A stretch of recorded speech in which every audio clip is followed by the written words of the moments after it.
Hello, my name's Carl Jeffrey from Digital Shipping London. Welcome to our webinar, Better Ways to Use Weather Data for Routing and Why the Shortest or the Great Circle Route Isn't the Most Efficient. So our webinar today is sponsored by Spire Global. There's somebody who's not on mute there. Can you fix that, please? There we go. Thank you. The webinar today is sponsored by Spire Global, and we're going to show you some modeling for the best route for fuel efficiency when you're carrying refrigerated box containers known as reefers over long distance routes. So we're going to show it can save 2.6% of the total energy consumption of the ship. So I know not everyone in the audience is from shipping companies that carry reefers, but there's a sort of broader point here that there may be lots of weather-related factors on your efficiency you might not have thought of, whatever sort of ships you have. I hadn't even thought of reefers myself until now. So on reefers, we hear the energy to keep them cool can work out 20% of the total ship's fuel consumption for the voyage. And there's a big growth in the use of refrigerated or reefer containers. They're not only used for food, there's also lots of electronic goods are sent using them. The refrigeration fuel consumption is affected by the outside temperature, of course, but also the cloud cover and the humidity. So if you've got ships crossing a big oceans, maybe if they take a cooler route closer to the North or South Pole, they'll use less power, but that's not necessarily the best way because maybe it's more windier the closer you are to the pole, so that uses more fuel. And then there's other weather factors, the salinity and the wave height and the tidal currents, and also the length of the voyage is also a factor. So first today, we're going to hear from Chris Manzeck, who's meteorologist from Spire Global based in Madison, Wisconsin. He's going to give an outline about how weather affects the ship performance. Then we're going to Provence in the south of France, and we're going to hear from Luc Terral, who's co-founder of BluePulse. He's going to present the reefer container case study. BluePulse specializes in maritime data and analytics, including with AI, including for maintenance, energy, performance, and routing. And then for the question section, we're going to be joined by Michael Laukens, who's a global maritime solutions manager with Spire based in Luxembourg. He's a former lieutenant commander with the Royal Netherlands Navy. So you can enter questions in the Q&A box at any time, but we're going to take the questions at the end. And I'd like to invite Chris to start the talk, please. Excellent. Thanks, Carl. Appreciate the introduction. So I'm just going to go ahead and share my slides here, put it into full screen mode. All right. Yeah, so let's get started. I think this discussion is always, obviously this is top of mind, right? The opportunity to enhance the efficiency of a maritime route, no matter what it is something that's always top of mind. And it's important for two reasons, right? You can save a lot of money, first and foremost, if you're able to take a more efficient route and use less fuel. But also you can reduce carbon emissions, which is something that the maritime industry as a whole is certainly keen on driving towards. And so because we're talking about a little bit of each of these things, I think it's important to look at just some of this through the lens of climate change and what that can mean and will likely mean going forward in terms of changing what the norms are or challenging the status quo, perhaps, in terms of what is typically viewed of as the most efficient route. And so just showing a couple examples here on the slide, if you focus your attention to the right-hand chart, which we're looking at global wind speeds. These are color-coded by year. And so the first 2 years, 2010 is in blue and 2017, so 7 years later is in the green. You can see a clear shift in terms of the intensity, right? How often is wind speed higher than normal, right? And you can kind of see that curve slowly trending to the right. And then the projection there of 2024, which I guess will be here relatively soon, is even for that curve to move further to the right. And so clearly, increasing global wind speeds would have an impact on the average wave height, for example.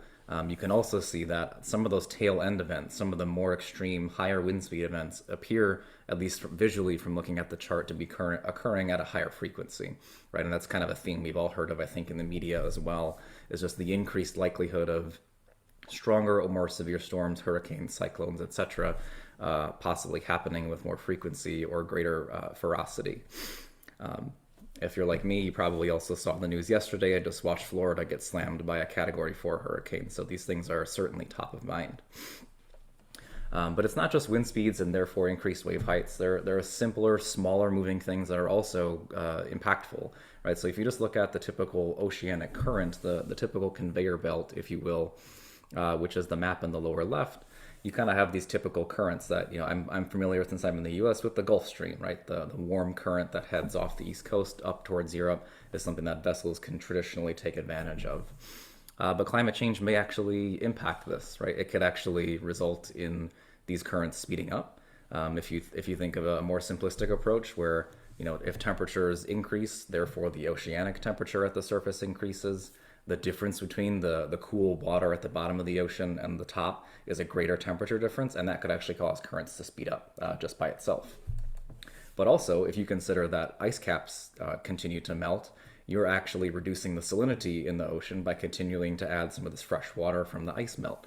And doing that could actually result in slower currents because your water is less prone to turnover. So it's just interesting to see that, right? Some things are very clearly happening. Some things may happen, and it's just going to depend on, in the case of the currents, right, like which one of these external factors wins out the most. But regardless, things have changed. Things are going to continue to change, and that makes it so much more important to continue to make data-driven decisions, build models with the best high-quality data that you can, and try to get smarter about how we're doing these things, because the status quo is certainly going to be challenged as a result of the evolving climate. And as I mentioned, a huge part of this is the maritime industry's march towards, decarbonization, with the maritime industry contributing about 2.5% of the total CO2 emissions worldwide. There's a clear opportunity here for us to do better as an industry whole, by taking advantage of weather information and making sure we pay attention to these changing patterns to take advantage of. So with that backdrop, this is kind of the traditional way that usually, when we're talking about vessel performance and looking at fuel consumption and optimization of a route, we typically look at a few traditional, what we typically call met-ocean sets of data, right? So these are just oceanic surface properties that affect how a vessel moves. When you talk about oceanic currents, this is obviously the large-scale currents that cause, you to be able to speed up or face a little bit of head as you're heading across the ocean. But also it's the tidal currents, right? These micro-scale things that happen that affect performance of a vessel or can just push you around and make it harder to navigate. Those are certainly important to take into consideration. Then you have typically just your surface winds and ocean waves, and both of these things kind of work together, right? Because higher wind speeds will generate larger waves. But winds are important for looking at crosswinds. They're important for looking at crew safety. Are you going to lose containers? How is the wind height changing from the surface of the ocean up to the height of the bridge on a specific vessel? And then the waves, of course, it's not just wave height, it's wave periodicity. It's, how far apart are the waves? How large are they? What direction are they coming at my vessel, etc. And all these factors affect the vessel performance and therefore the fuel consumption and the total energy cost and need of a specific vessel. But again, you'll notice most of these things are oceanic properties, right? We're talking about the surface of the ocean and how is that going to impact how my vessel gets from point A to point B along with the goods that I want to bring. But then we have this interesting other question, which is, and this is kind of tongue-in-cheek because obviously we're here to talk about this, but I'm not going to steal all of Luke's thunder, but when we talk about, it's not just the met-ocean data that's important, right? There are other external factors specific to this reefer use case, certainly, but I believe that there would be others in the industry as well. When you look at the overall picture of weather, so not just the oceanic properties, but things like how has precipitation impacted my performance, or is it cloud cover, humidity, temperature? There's a huge long list of other variables that we can use to look at the performance of a vessel in a historic route, and then possibly look at the forecast and understand what is the best route to take if I'm leaving tomorrow to get from point A to point B across the Atlantic or Pacific Ocean. So we're here to sort of answer some of these questions here today. But again, the tongue-in-cheek question here is like, well, could you actually take a little bit of a longer route, whether that's, total duration of your route, are you adding a day onto it, or obviously also if you took a longer route in terms of distance, am I traveling extra kilometers, but still coming out on top, having saved fuel because the other atmospheric conditions are actually playing so heavily in your favor that you're still saving costs by actually going a little bit further. And so the clear example here is in the reefer market with cooled containers. And so just taking a quick look at what do the emissions just look like for this market in 2022, they're pretty massive numbers, right? You're seeing over 2.5 million trips per year. for these reefer container ships. Just huge numbers of cost in terms of how much fuel, how much extra fuel you have to have on board just to keep whether it's the electronics or the food goods that you're keeping cold at the proper temperature. And on the right side, you're seeing some of the possible, like, these are hypothetical numbers. Like, what if we could save, 90,000 tons of fuel? You're looking at over $60 million in savings in a single year just from having this additional lens of, how can we better use additional weather parameters we typically ignore when it comes to looking at these reefer routes for these vessels. And that's where BluePulse comes in. So I'll just spend a few minutes talking about what Spire's bringing to the table for this specific case study, and then I'll hand off to Luke for him to be able to walk through the results, how he meshed all the data sets together and got some really compelling results here. So this is a really natural, nice fit between two companies where, from the Spire perspective, we have, we're all about the business of solving challenges here on Earth from the vantage point of space, right? So we have a constellation of nanosatellites that's generating a bunch of different data sets that are helpful for these industries. Maritime industry specifically, we have, a global AIS feed, right? So we have positional data, historical information on where vessels have been. And then on the weather side, we also are gathering really high fidelity, high quality global weather conditions that help us understand what the current conditions are and help us produce a better forecast to help these vessels stay safe as they go across or be more fuel efficient as they travel.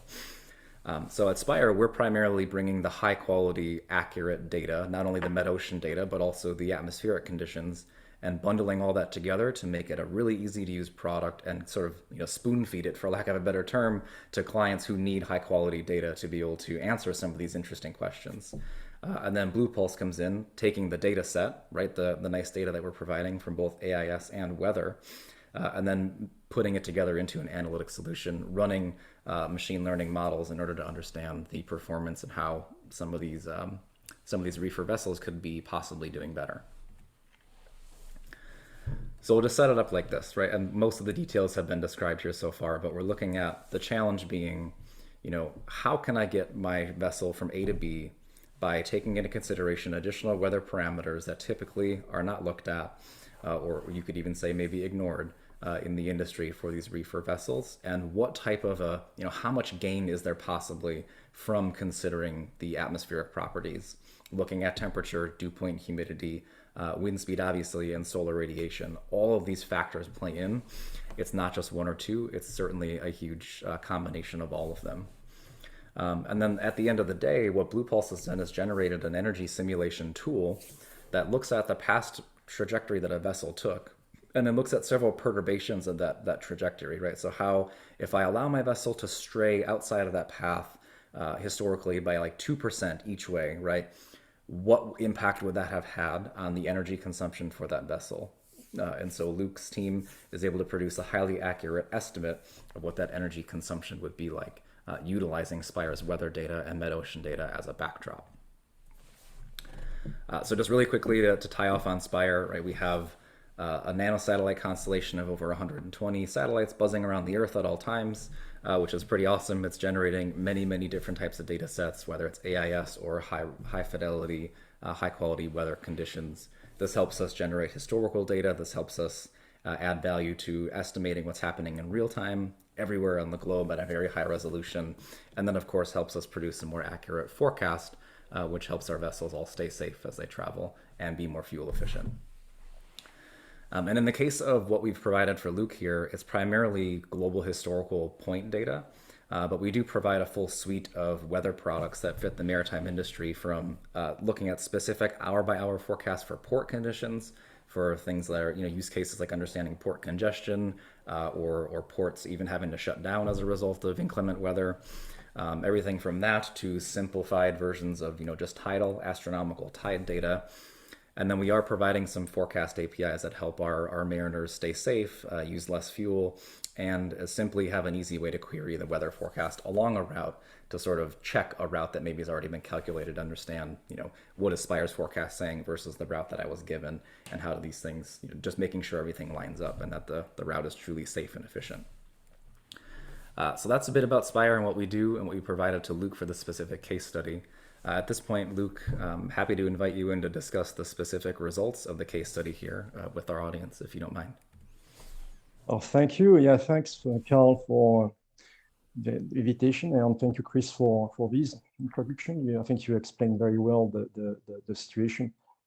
Fuel efficiency routing is already a service that's quite deployed and common for the trucking industry. We coming to see some of that as well in the day-to-day road traffic with Google Maps, introducing some of those options as well for everybody. And what we are looking at now is introducing that same concept to the maritime industry, well, specifically to the container multimodal shipment to start with, because those refrigerated containers are plugged on the vessel electrical system. And with those volumes, some container ships carry 2,000 more reefers during crossing. So you have a huge volumes of food and electronics goods in general that are required for temperature control shipment, which translate into energy being used on board the ship, specifically during those ocean crossing. Roughly 500,000 tons of fuel. That's the ballpark number for the energy being used just for reefer. I'm not talking about propulsion, but just the reefer used on board ships while being shipped from across ocean. And obviously, Atlantic, Pacific, Indian Ocean are the key target here. That's where we see most of the food being shipped from Latin America back to Asia, Europe, North America. So these, if you go to the next slide, Chris, if we look at the amount of fuel, that represents sometimes to 20% of the total fuel consumption. That's significant. So as you all probably know, propulsion energy has been optimized. Most ships are already routing the shortest distance. They are already optimizing their route and their energy with new fuel, new propellers, speed that is the lowest possible for a given ETA. But the question was, what if we could improve things by optimizing that route, taking into account the reefer energy used on board the ship? And that's where we came in with a simulation tool. Our background is energy analytics. We are a data science house company. We specialize in energy analytics and specifically for the maritime industry. We really have predictive maintenance solution and energy optimization tools. And we designed about a year ago a simulation tool, partially funded by the French Space Agency, which is able now to predict the reefer energy requirement or fleet of reefers requirement based on atmospheric data. So using several features: temperature, wind, solar exposure, humidity, dew point, rain. We can predict based on the temperature set of the reefer, the size of the reefer. We can estimate the amount of energy is going to be used, and hence with deep learning and artificial intelligence tools, we're able to come up, design, and develop and implement a simulation tool that is accurate enough and precise enough, about 90%, 97% compared to actual energy measured on ships, accurate enough to optimize a route and to qualify alternative routes as being most efficient. So if we go to the next slide, we'll show you some example of what this looks like. On the left-hand side, you have we used actual historical data from a fleet of container ships throughout 2021. So we collected about 100 shipments from that fleet across the Atlantic and Pacific, and we tested several alternative routes thanks to the Spire historical weather data, we were able to collect the weather data both on the main original route, but also on several hundred, several thousands of alternative routes. And comparing those weather data and oceanic data to to estimate the amount of energy that would be used not only by reefers, that's our tool, but also by the ship sailing, possibly a longer route. And some findings were very interesting. If we go to the next slide, we'll show you what looks like the most efficient route compared to the straight line you had. That route is clearly longer. It's about 2% longer than the original. So the ship would have to sail a bit faster to make an ETA. But weather conditions here happens to be to the north of the main route, are more favorable to the reefer usage. And we found out that some of those routes can save 20–25% of the reefer energy. And that's clearly enough to pay back the full extra energy for the extra distance of the ship sailing a longer route. But in addition, that yields a significant amount of energy. In that case, close to 300 megawatt hours of energy saved for one crossing, for one ship, with about 1,800 reefers on board. So that's the same pretty much showing up for the Pacific Ocean, where we tested several routes across the Pacific. And one interesting case here is on the next slide, Chris. You'll see that the most interesting route between Latin America and Asia was actually going south of the original, so more distance, longer route, most likely a hotter, warmer weather. But again, there were some conditions, some weather conditions at that time on that route to make the reefer run less energy and save, to pay not only for the extra kilometers, the extra distance, about 1.6%, but also generate a net saving of 500 megawatt hours. So those, in summary, what we found is that across the Atlantic, we found about 60% of the routes could have saved 2 to 5% in total fuel saving, mainly because of the reefer savings, paying back for the extra distance, which is significant for even for a ship, but for a fleet, and not to mention the entire world fleet. For the Pacific, it's even greater because the distance are longer, and the total fuel used for the reefers, about 18 to 20 days crossing, is even larger. So we found savings up to 7% savings on 60% of those crossing, and those occurred any month of the year, both directions. But we made sure that we saw some of those on the key direction, Latin America to Asia or to Europe, that's where most of the reefers are. So it looked like a very interesting and potentially beneficial solution if we project those numbers across all ocean on a free yearly on a global scale. We end up with close to 100,000 tons of fuel that can be saved by playing the right weather data with some smart analytics and smart software to optimize the routing based on both oceanic conditions and also atmospheric prediction.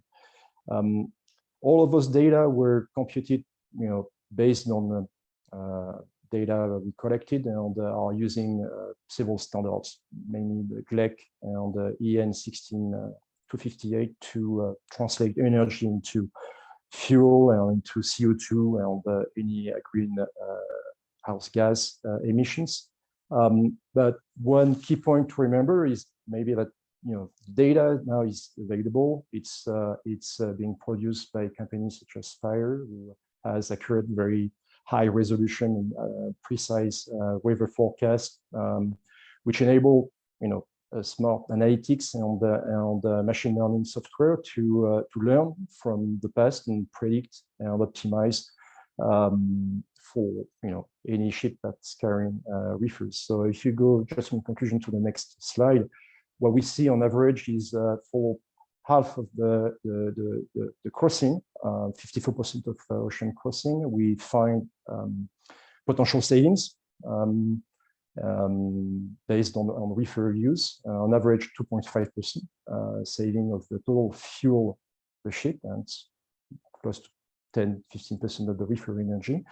And what we did was design, develop, and implement a solution that integrates with any routing software, meaning it's running through API, so that any existing routing software or routing company can call our service and check what the cost, the reefer energy cost, I should say, of any route at any point is, to make the best decision, the best compromise between currents, waves, and reefer energy and atmospheric and weather data.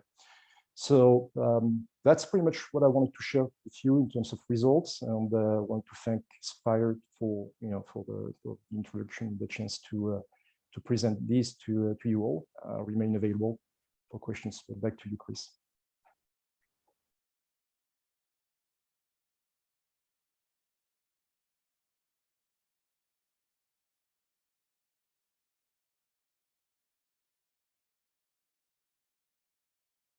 Can we go into the Q&A now, or do more slides? You're on mute. Okay. Yeah. We can jump into the Q&A. Sorry, yeah. There's no further slides at this point. So. Oh, okay. So so the audience, we'll go to the Q&A session now. So, is there any questions you want to put in the Q&A box? I'll invite Michael if you want to turn your camera on. I've got a few questions of my own, so maybe I'll ask some of my own just to warm things up a bit. But just for Luke, how is this modeling? How are you modeling the fuel consumption of a reefer? Is it based on the physics, or is it based on seeing what the consumption was in the past? No, it's actual data from the field. So we do provide, explain predictive maintenance to several customers that requires collecting data from several reefers. So we've been collecting data for the past 3 years on pretty much all the ocean in the world, in all conditions, all types of temperature. So that database had to be cleaned up, had to be processed, and is now stabilized and robust enough for the machine learning to kick in, and specifically deep learning technologies to learn precisely how reefers react to weather features. So it's a mix of data science, of artificial intelligence, and as always, data. And the more data, the more accurate and more cleaner the data are, the most performing and the better the solution of the algorithm are.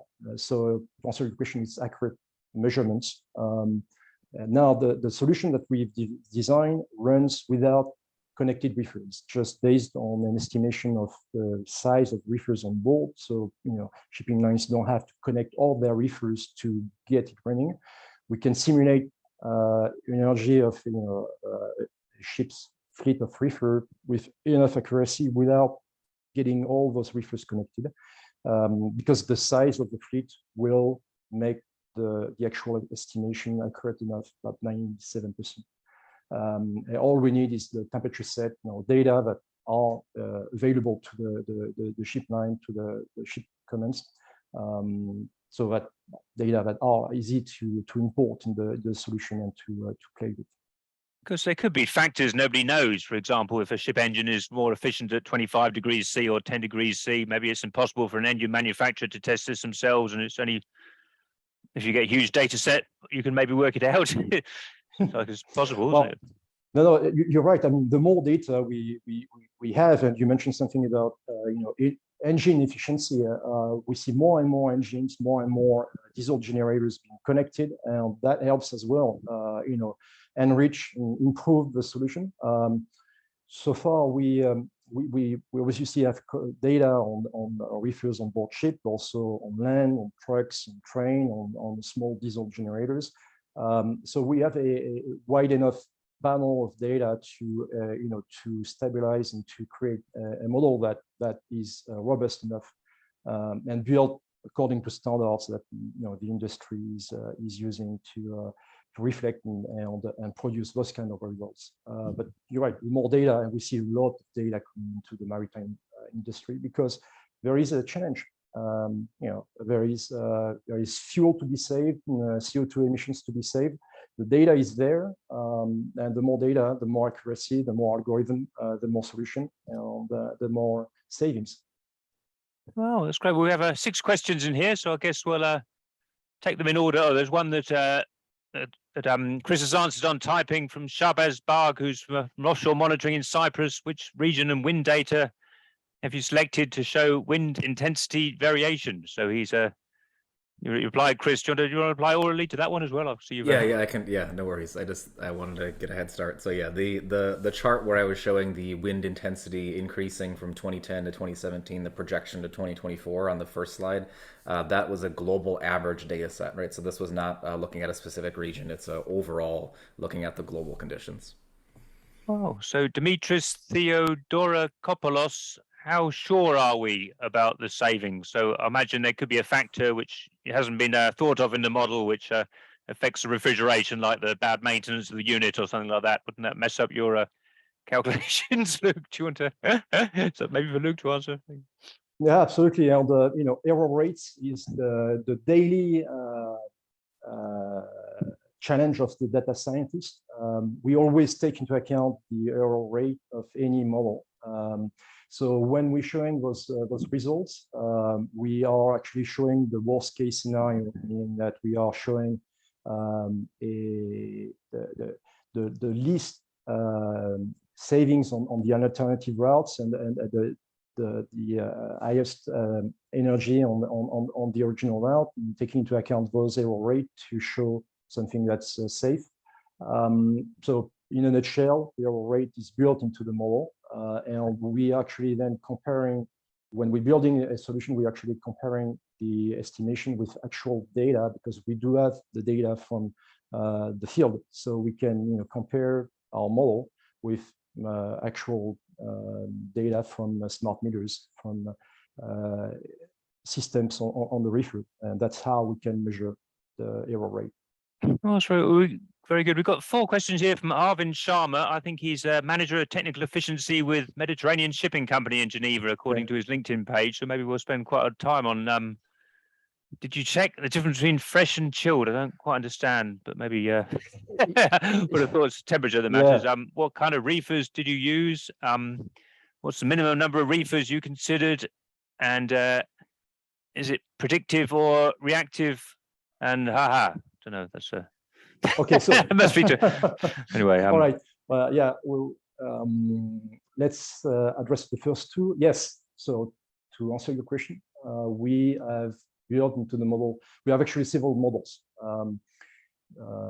based on the brand of the reefers. 4 major brands out there in the market. We have several models based on chill or frozen. The reefers don't react, don't manage.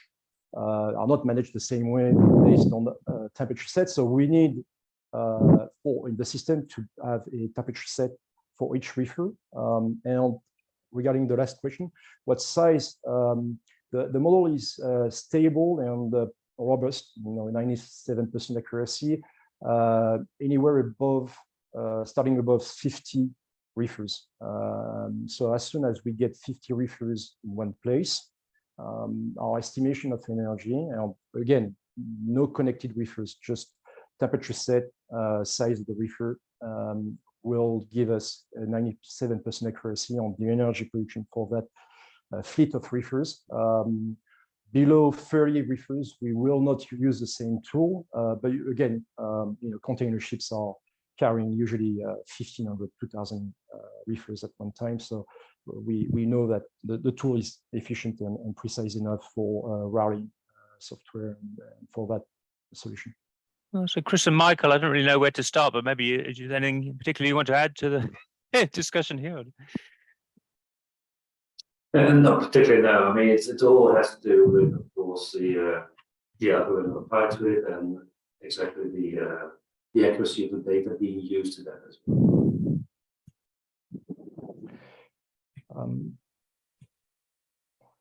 Yeah. Well, I suppose it's look on. No, just going on to the questions about how to make sure that there are reefers with default and everything is not perfect, and that's the reason why the scope and the depth of the data is very useful, because what we have in our database is not a reefer on a test bed. It's actual data from the field where you have a mix of everything. You have a mix of reefers that are poorly maintained, some very well maintained, and so forth.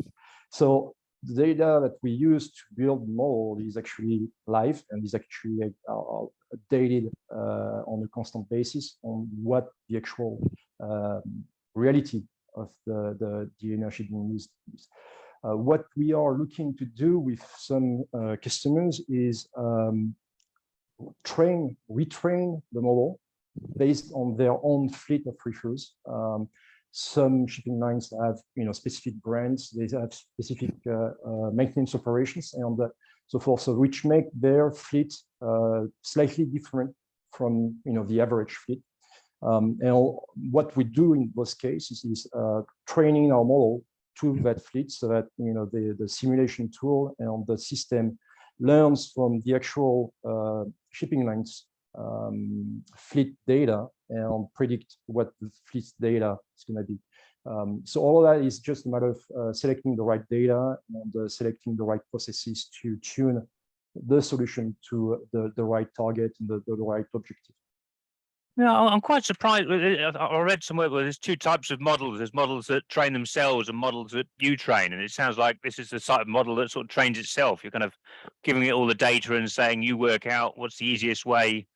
Which I'm quite surprised you're doing it that way, because you must need such an enormous amount of data to make it work, whereas you could do it from first principles. Say we work out the temperature of different routes and we can see it's more efficient at different temperatures, or you tie just two factors together rather than taking all the factors at once. But I guess you probably tried all the different methods and it really depends on the configuration. If we have a very homogeneous fleet of reefers with connected reefers, we will have different methods and different solutions. Now, what we run in that case for the 2021 data, historical data, and for that use case, we obviously didn't have the reefer data. We just had AIS from ships with no information on.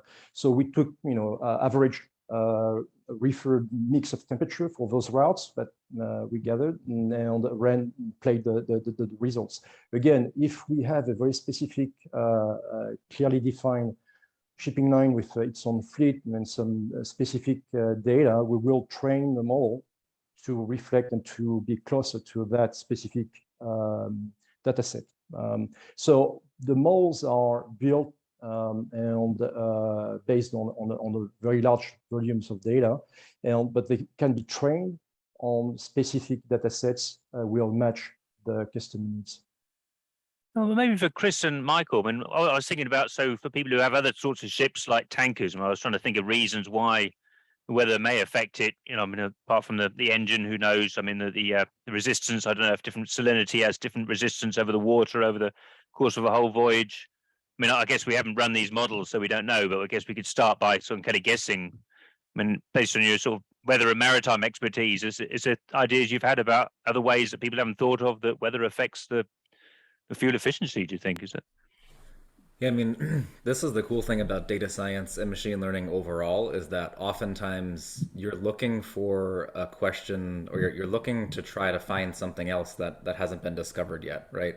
And the only way to really do that is to feed a model or a machine learning environment with as much high quality data as you can And sometimes that also requires you to do some feature engineering on the data set you're inputting into your model. So from a weather perspective, I often talk about the fact that weather data by itself is a continuous data set. You look at temperature, there's always a value of temperature.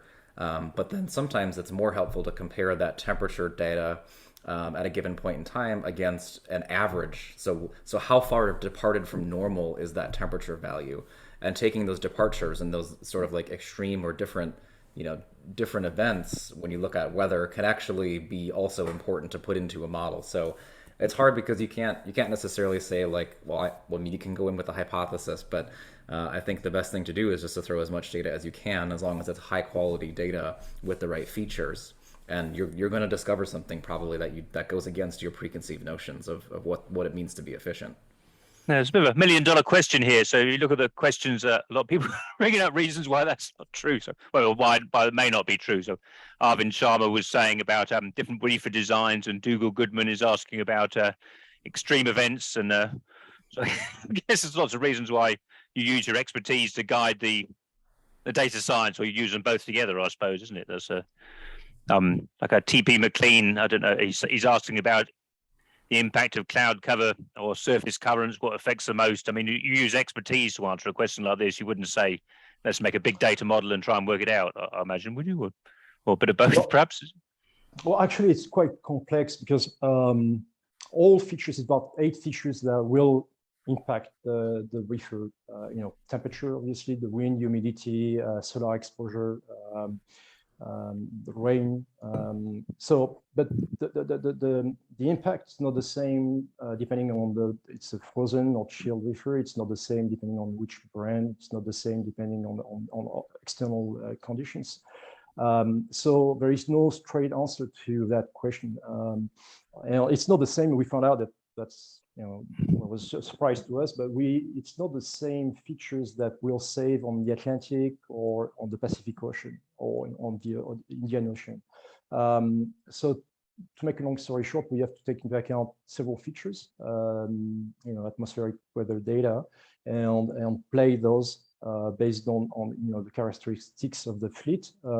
That's where the machine learning of the data science and deep learning comes in, because it's a huge number of combination, which can be processed automatically from with enough data, and that nobody can come up with just itself with a small volume of data or not enough of data. So we need the full set of data and of weather forecast to play and predict an energy. Yeah, I think the theme here is the audience versus the data scientist. You see, Jess Hurwitz is just, how's your model know if the ship is laden or is on a ballast leg? But it's a conference cliche that the data scientist comes up with this great theory that turns out to be rubbish.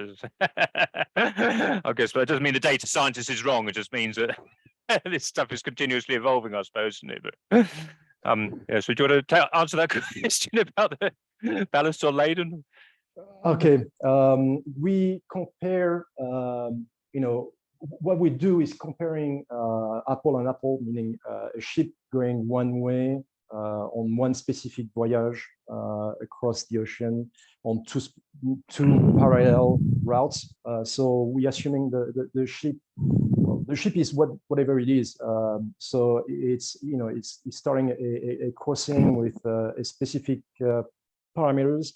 And we will compare and estimate the actual reefer energy impact on one route versus another route. We do it for 20, 30 routes in parallel, and so that we can compare and choose. But the assumption is that the ship remains the same. If we end up routing and optimizing the route, the ship will keep the same specifics. And that simulation is done for each leg.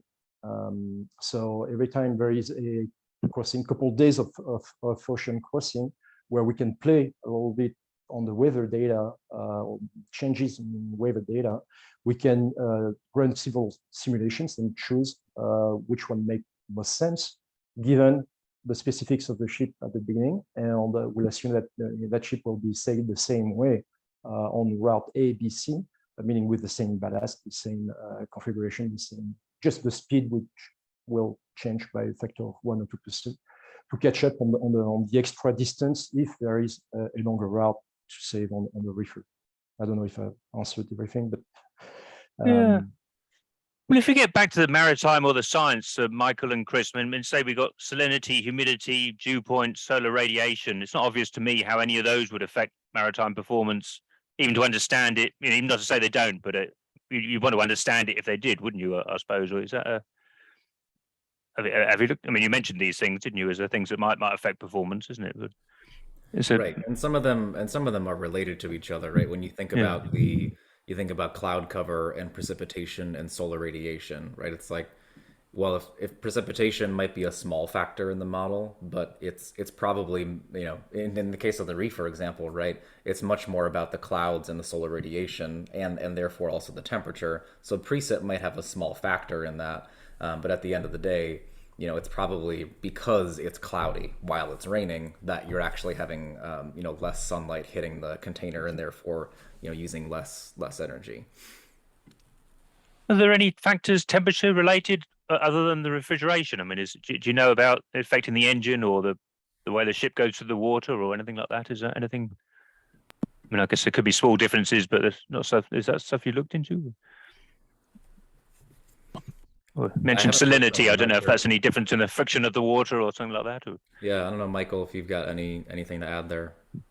No, we didn't look into that, but I mean, it's obviously a reason that sea surface temperature affects as well the condition of the engine, and that has to be taken into account. But never said, we're not just looking at the temperatures or cloud cover. I mean, the routing will be optimized first using the more traditional parameters, and then we're going to see what are the differences to slightly for just adding more parameters to it. So what we don't want to do is to limit ourselves and stay to the most traditional way of route forecasting.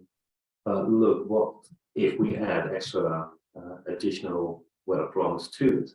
Can we find even better reasons or better optimization on that? So it's all about calculating your first route using the most additional weather for the weather parameters, and then see what are the different alternatives to that, as long as they don't become too small, as long as they are staying advantageous to fuel optimization.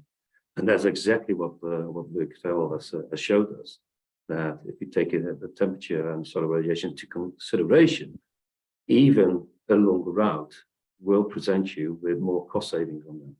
And I think that throughout the years, we will discover that there's more parameters to be added to it. Salinity, for example, could be one.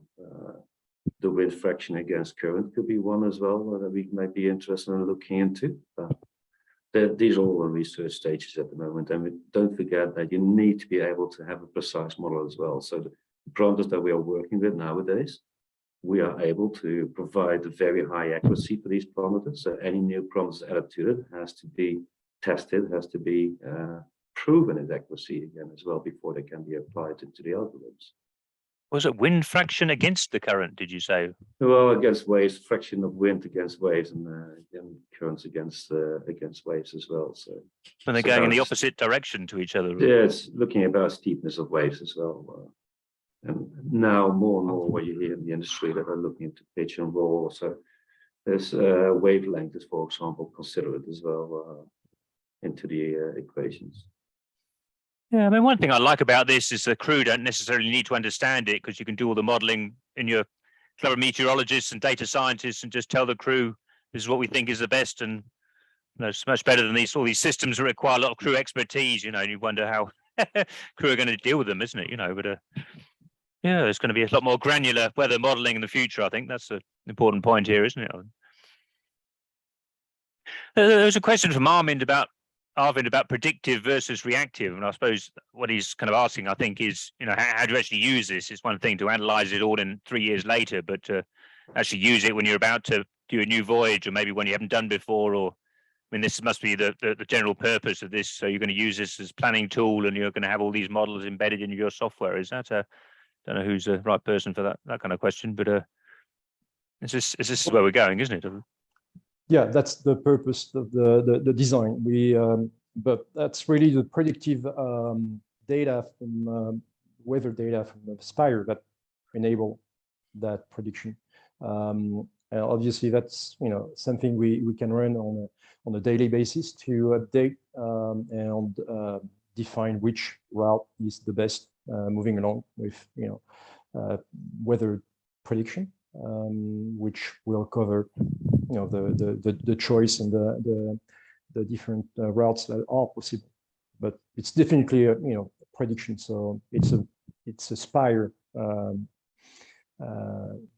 value added that will be brought to this side of the business, how to predict a long time away and choose the right sense route. Yeah, this question from Tup, McLean, which weather factors affect energy savings the most? I mean, I guess it's wind must be the biggest, or extreme weather must be the biggest by far. Temperature maybe the second. I'm just sort of guessing from what you said. You've probably got to.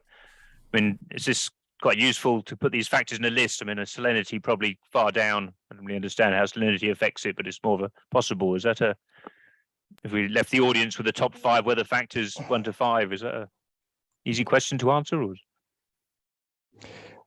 For the reefer part, for the reefer bit, there is no straight answer. There is no simple, meaning that in 2 situations, it's not going to be the 5 top same features. In some cases, it's going to be the wind and the air humidity. In other cases, it's going to be air temperature or solar exposure. So it's really taking all 8 features to compare and add up for the best configuration. So there is no simple answer to that question. As far as the reefer energy use is concerned now, for the ship energy, that might be something else and maybe more easier to answer, but that's back to Chris. Or yeah, there's a couple more questions come in. So Jess Hurwitz, who LinkedIn says is advisor with Fuel Trust in Houston, is more of a comment. I think it's great you're looking at this from a total energy perspective with different options and channels for savings. So thanks for a great presentation. That's the first time I suppose we've seen this this big picture. Then Michael Coquenet, Coquenet sounds French. What about the reefer cargo positions on board? I suppose if it's on the top of the deck, that's going to be more affected by the sunlight. I don't know. That's another thing to consider in the model and advise people on. Is it? Okay. Does it? Yeah.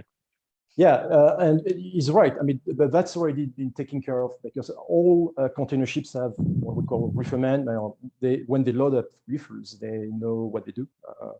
They know where to load, based on temperature, based on obviously where they're going and what type of reefer. They will either be under the deck or above. So that's already, something that's been done for the past centuries, and not centuries, but decades. And usually, shipping lines are already optimizing the way they store reefers to save energy, obviously.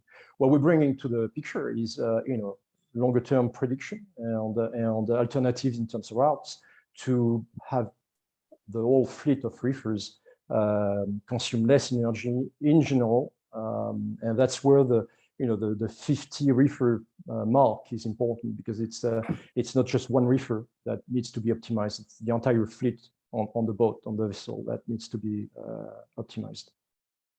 Well, that sounds great. Well, we're coming to the end now. I don't know if you'd like to take a minute each to give the audience something they'd like to leave with. Maybe Michael, then Luke, then Chris. Should we do it like that? Is there any closing thoughts? Michael, do you have anything you'd like to say? Absolutely. Thank you very much for giving that time, Carl. So I wasn't looking for compliments. I was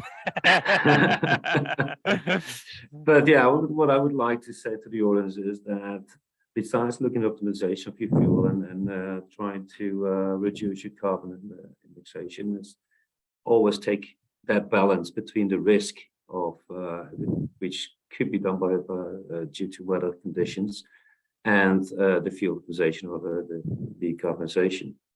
So it's always not to trust just on one optimization, but try to take everything into account and try to work with the best data you got available to you, because a optimization will only fall and stand with using the best data poor data will show poor outcomes, as we all know.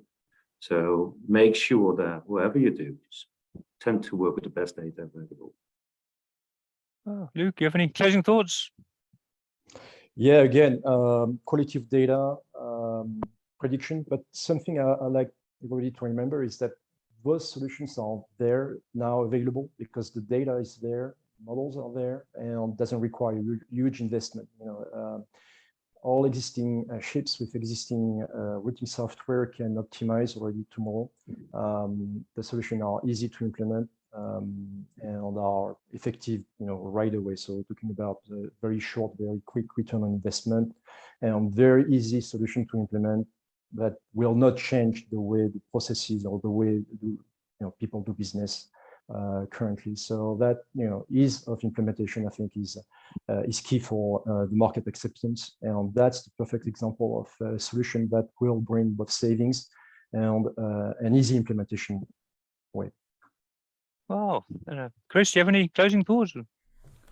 Yeah, I guess it's fun to work with application providers who can take a wealth of rich data and turn it into something truly actionable, right? And I think we talked a little bit about at the very end here, talking about how can we use the insights we've learned from looking at these past routes, and how can we then look at a forecast and actually use the insights that we now know to try to actually realize that fuel consumption savings.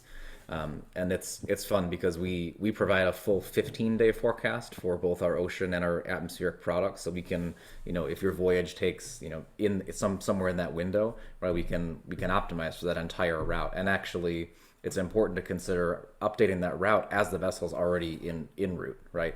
So just because a couple of days have gone by, the forecast can change. Look, we're not going to get it right every time, and we know that. But as the forecast gets closer to now, the accuracy improves kind of by default. That's just the way it works. So it's important to consider, continue updating your forecasts along your route to make sure that you're still along the best path, because what was the best path 5 days ago may no longer be the best path going forward. Yeah, that's fantastic. And I think this whole alternative fuel thing also makes the whole thing look more interesting. I don't know if you saw, there's a press release this week. There's a 300,000 deadweight ton VLCC from China Merchants Energy shipping with 40-meter sails on it. So that all makes this kind of weather modeling get much more involved and complicated. Well, I think that's the end of the webinar. So thank you very much, Luke, Chris, and Michael. We'll send everybody a YouTube video link pretty soon, probably the next day or so, and we'll also have an email contact if you've got any questions you'd like to ask our speakers. And join us for the next webinar from our sponsors, Ward Sealer, on the 13th of October about managing the complexities of CII and how advanced digital technology can help. So thank you very much, everyone, and hopefully we'll see you again soon. Cheers. Thank you. Bye-bye.